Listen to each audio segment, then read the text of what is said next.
Day 3 Coron, Palawan itinerary and budget breakdown. So, hindi ka rin ba marunong mag-free dive? Same! Pero in 1 hour natuto kami and nakapag-free dive kami. So, this is Tour B.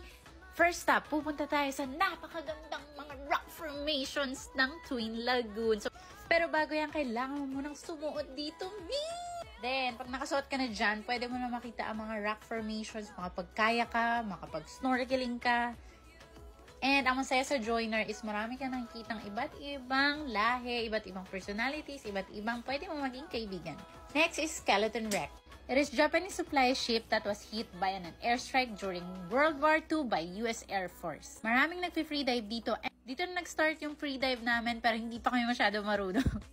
So kung beginner kayo, yan muna yung tuturo. So magpo-float ka muna and then saka mo bubuhatin ang buong katawan mo.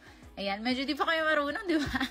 Itataas mo dapat yung legs mo niyan para umilalim ka. So dahil nakapag-training na kami, eto na tayo sa Barracuda Lake. Fun fact, Barracuda kasi yung unang nag-dive dito is nakakita ng Barracuda fish. So ayan, medyo marunong-runong na tayo. In 1 hour, promise, matututo kayo mag-free dive. Lalo na kung nakuha yung joiner.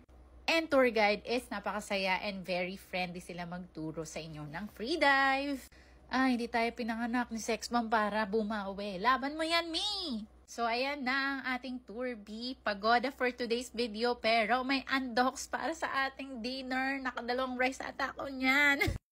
Dito to malapit sa King Michael sa tinutuluyan namin. Maraming tindahan dito. Marami ring mga restaurants. May tricycle din para pagpapunta at pauwi kayo. Pwede na rin kayong mag-tricycle. Meron din restaurant Sharkies. Kung medyo angat-angat ang budget nyo. Pero for today, undocs muna kami.